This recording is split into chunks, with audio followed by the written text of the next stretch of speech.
Well, it's time for something new. I've never talked about a game for any of my reviews yet, so I decided to make this one my first. Stray is a game that has been anticipated by me ever since its first reveal in E3 2020. It didn't have to explain itself. A world of robots, and you play as a cat. Okay, I need this in my life. No questions asked. After being delayed for a bit, it was released to great reviews across the board and everyone eating it up on Steam, so I bought it. And I couldn't get it to work properly. The goal was to record my screen and play at the same time because I wanted to use my own footage for the review. But I guess my computer isn't really cut out for games like this because Jesus Christ, what is this crap? So I ended up getting my money back and I got it on PS4 instead, relying on its super convenient video sharing system. Stray tells the story of a nameless cat, who for the sake of this review I will call Tabby.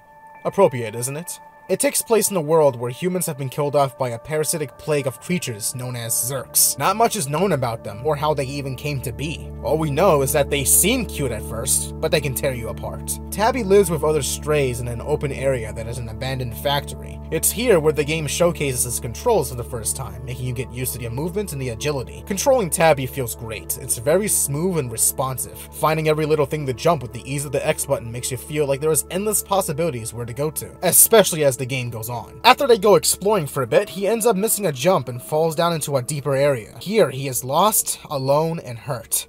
Gone is all the bright colors and direct sunlight. Now it is just pure darkness and isolation. I caught notice of the Zurks for the first time as I continued through.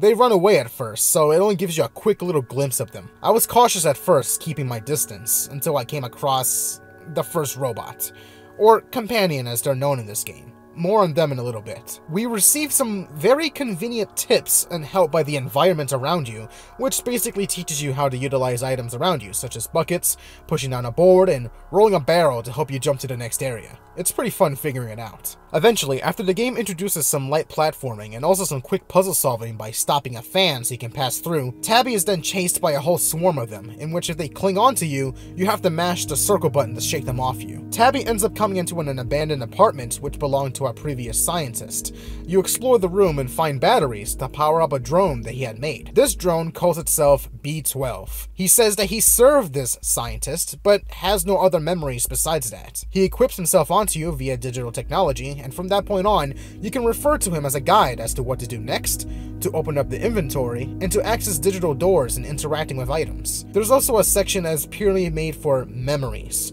You gather them as collectibles throughout the game. After this, we leave the apartment, which also shows you the extent of the infestation the Zurks left behind. Just a gooey, gory mask clinging to the whole environment. It's very freaky. We make our way to the first major section of the game, the slums. It is an underground city that is populated with companions, robot androids that once served humans for cleaning and basic needs. But since the humans were killed off, they eventually became self-aware, and adapted personalities and memories of the humans they once served. Upon entering the city, however, they mistaken Tabby as a Zurk from afar, so everyone panics, until the one known as the Guardian sees that we are innocent. Thanks to B-12, he is able to translate what they are saying on screen for us. We can then freely explore the city, talking to everyone and knowing their personalities, what they do, and how we can help some of them. You can rub up beside their legs to make them feel affection, you can sleep beside them sharing tender moments, or you can make one fall over. Whoops. Just lots of fun little things here and there which makes this whole area feel welcoming, interesting, and full of personality. Platforming also opens up big time here as well. You can literally jump anywhere and climb up to buildings with ease. It is so very well done and smooth. We come across a photo of a sandy beach, which the companions call the outside. The area that this entire city is in is actually closed off in a giant shell. Tabby meets up with Momo, the leader of the Outsiders, who needs help in communicating to his other members that he lost. He sends us on a mission to put up a receiver high above an antenna, but this part of the city is extremely infested with Zurks. It's here that you have to do your best to survive, because you can easily get yourself killed. Lots of running and jumping I did here, that's for sure. You have to utilize the gates to close them off, while getting above high ground a lot of the time to see your surroundings and realize what you need to do next. Eventually, you call down an elevator which attracts their attention due to the loud noise. You have to then basically run in a circle and wait out for the elevator to come down. And after escaping them, Tabby puts in the receiver and the signal is sent out. Momo can now have a direct call to Zabaltzar. Sure. I can't even say that right. Who tells him that the only way to get through is through the sewers, which has the most amount of Zurks. If Tabby has to get through that sewer, then he's gonna need something to defend himself with. Running away won't always be the answer. And so we meet up with Seamus, who apparently had a father who left the city to gain more research and sources to a project of his, a weapon that could kill Zurks instantly with a hyper-focused light called a defluxer. But he got himself stuck without any power left for it. We travel across a small section to get to him, with more tense moments of the Zurks popping in. We help charge it back up. It is installed onto B12, and now we have a temporary weapon. This is the first time the game introduces combats, and it's a little bit messy at first. It doesn't necessarily kill them right away, it takes a second or two to do so. It also has a very quick burnout system. You can't just spam it. You have to be very careful with its usage, or else B12 will overheat himself. It takes about 4 seconds for it to come back, but in the meantime, you would have to run like a madman in circles to avoid the Zurks until it fully recharges. It's a bit clumsy, but it does the job fair enough. After they have their reunion after being separated for so long, Tabby leaves the slums and into the sewers with Momo. They travel on boat through the waters, which gives off a bit of a creepy vibe. However, what is about to come up is far much worse. After Momo cannot get the gate open all the way to fully pass through, we end up splitting up. What follows is an absolutely horrific adventure through the deeper part of the sewers, as we are greeted to more of the infestation gunk, more Zurks than ever before, and the biggest what the fuck reveal of the whole game. Yes, those are eyes. And no, this isn't explained, at least as far as I know. These giant walls of eyes seem to summon the Zurks at any given moment to screw with you. You can kill them and destroy the sacks on the ground, but there comes a point where there is literally nothing you can do except run. We end up finding the biggest source of all, where B12 is absolutely shocked. Distracted, Tabby is attacked, and B12 uses the defluxer to the full power to save him, but weakens himself in the process. After a high-speed chase out of the sewers and away from that nightmare, the weapon is now destroyed. But we made it. We come across a new city, Ant Village. It's here where B12 makes a grand discovery. He was the scientist that they were looking for. He was dying of an illness. He didn't want to leave without having any answers for his friends on how to survive the Zurk plague. So he uploaded his consciousness into the drone so that he can further live on. But he needed to be activated, and without ever doing so, he was stuck for hundreds of years. Until Tabby came along. This realization brings B12 into a state of shock where we are unable to use him for a bit. But he eventually snaps out of it and realizes what he needs to do.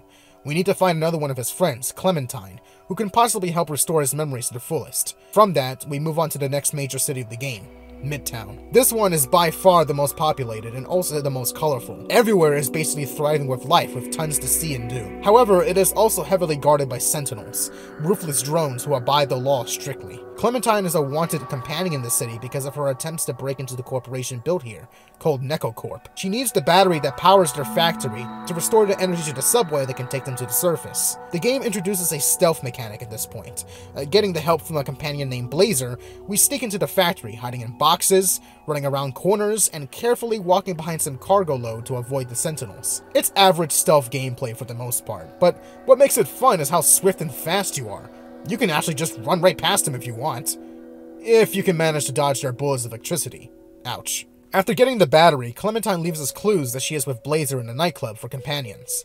Blazer's in the VIP lounge, so of course, us being a cat, we transverse through the club to reach the top. What then follows is, well, my least favorite part of the game, admittedly. You see, Blazer ratted out on us and has Clementine tied up. He says a remark of, "You're not as clever as you look, cat," which was, huh?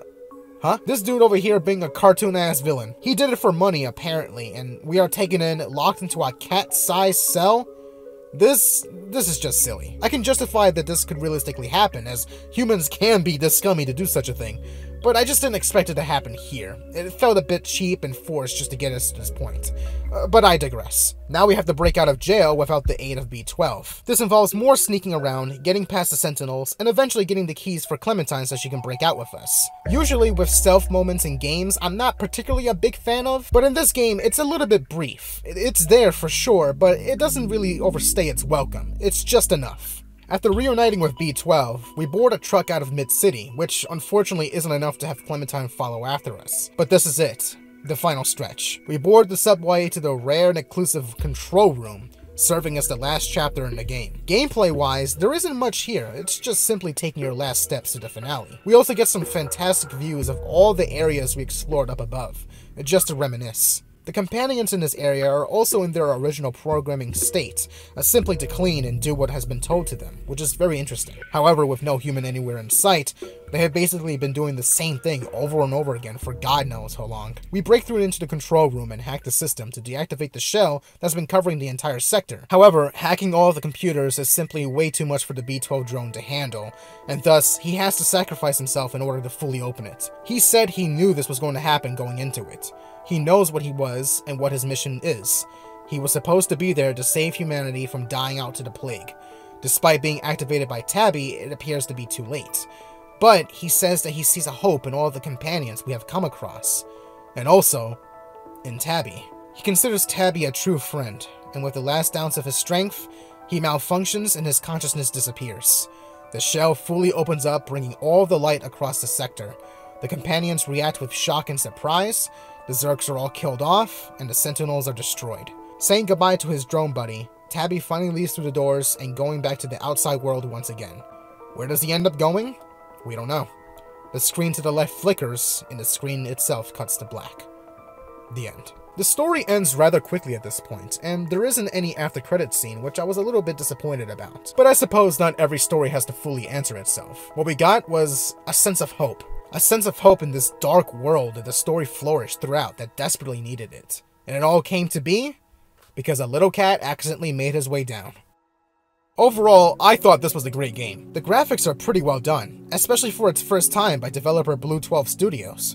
The lighting is fantastic, and especially in Midtown. That being said, not everything was perfect. There was a couple instances where the models would clip through some objects, some animations being a little janky in some areas, and I came across this horrible glitch in the end sequence when I needed to turn on the computers in the control room, but I literally couldn't get out of this bug. Even when I jumped down, it just popped me right back up. But again, for a first-time effort, it's pretty amazing, especially when the game is only priced at $30. You get a 6-hour-long adventure with a lot of interactivity with the companions, exploring the cities and jumping around, collecting all the hidden memories throughout, and of course, trying to get all the achievements. There is one where you have to meow 100 times. Yes, I did it. And also where you can mark your territory by scratching everywhere at least once per chapter. And you bet your ass I did. Unfortunately, I didn't get every single memory. I missed 6 of them. It took me exactly 7 hours of gameplay time to get through the whole thing on my first try, but I will definitely be doing another playthrough soon enough so I can get the grand scope of the lore B12 talks about. Either way, I highly recommend Stray as it has something for literally everyone to enjoy. I'll be giving it a solid 8 out of 10. Well, that's my first game review. It took a lot of work when it came to sorting through the hours of footage, but I feel like it was worth it. My next review will be an animated series on Netflix called Maya and the Three. I had mentioned this before in another video, but I simply forgot about it. There's just too much content to cover. But I hope you guys look out for that. Once again, thank you all for watching, and I'll see you all next time.